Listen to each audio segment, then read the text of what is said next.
The Abbey is credited to Mr. Charles Abbey of Abbey and Embry, a New York fly company in the middle 1800s. I am tying this fly following the illustration by Charles Orvis in Mary Orvis Marbury's book, Favorite Flies and Their Histories. I'm tying it on a number 12 2x hook using brown thread because I think the head in Charles's illustration is brown. The tail on this fly is 3 golden pheasant tippets.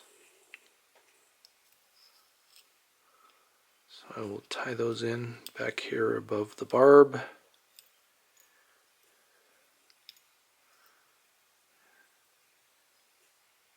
And then clip off the butt ends. The rib, before I tie the rib in, there is, I believe, a gold tag. So I'm going to use a little piece of gold tinsel. I have no idea what Mary or the people in the 1800s would have used for the gold tag.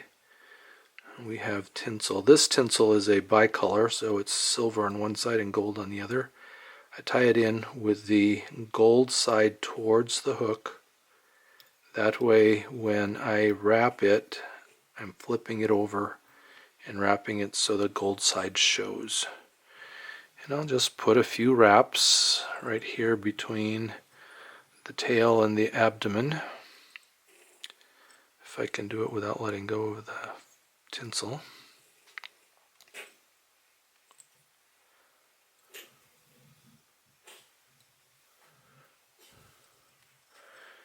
And then I'll go up past where I think the tag needs to be and tie that in, and then I'll cover it with some body material.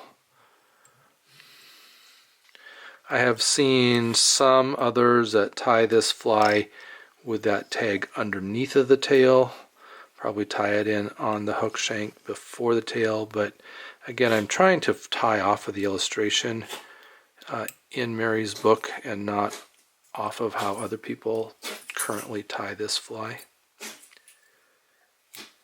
Then I'll tie in the rib. I'm using a piece of 0.0 or 0.1 millimeter. It's called gold thread. It really looks more copper, but it'll work on this fly. The body is red, and I'm using 240 denier floss that I am using 2 strands of it. That way I don't have to wrap quite as much. And I want to take that body back so I have just a little bit of gold tag showing, and then wrap that in.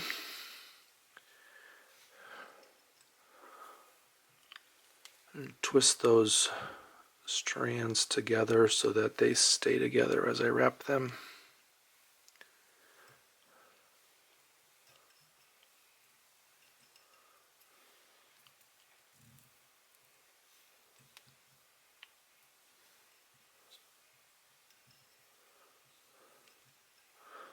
And if they don't stay perfectly together, that's all right. I want to make sure that I'm leaving plenty of room up here behind the eye.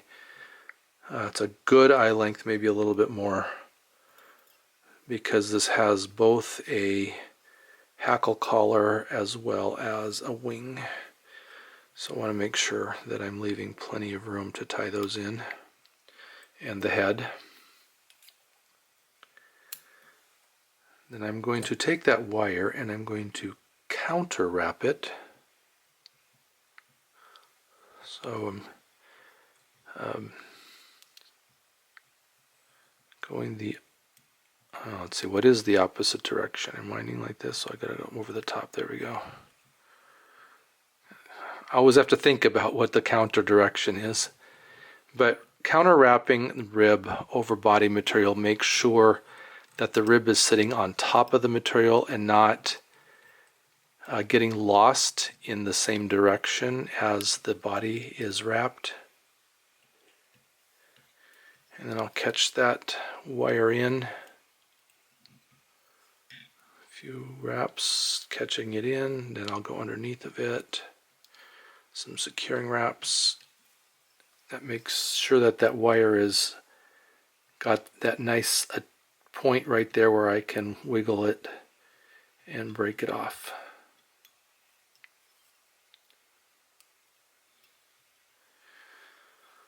For the front hackle, I have this brown hen hackle. I've put my hackle pliers on the tip of the feather, and then I'm going to pull back and separate what's going to stay on the fly. And then I'm going to take and clip that point, so all I have is just a little tie-in point. Lay that against this hook shank and then tie that in. A few securing wraps. Then I can take my hackle plier, grab that stem, and then I'm going to pull back on the hackle feathers, hackle fibers, as I wrap them so that they will be sure to lean back towards the bend of the hook.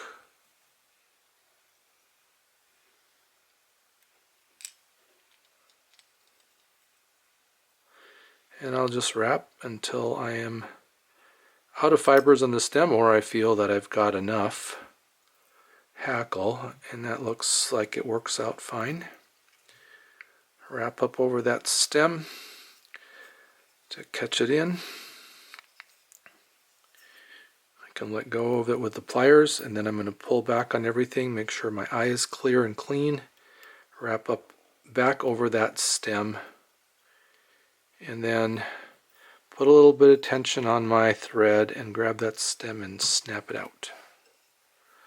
Then I'm going to take and push down on those fibers so that they're on the sides and I have kind of a clean top. And then I have two pieces that I've cut out of a duck flank. Actually, two feathers that are opposing each other so that they will lay against each other. So I'm laying them against each other so that they're bending towards each other. And I've cut pieces that are approximately the width of the hook gap. And then that tail or that wing is about the length of the hook shank, maybe a little bit longer, so I'll just set that on top of the shank and then grab them together and then wrap over the top of them and cinch down. And here's where I have to make sure that I have plenty of room to grab underneath of them and then wrap the head afterwards so that my thread is not falling off that down-eyed or down-slanted eye on this hook. Then I can clip out all the extra wing and then wrap up over that stub and create the head.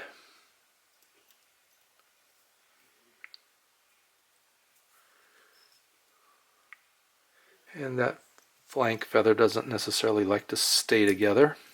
That's okay. Put a whip finish on that.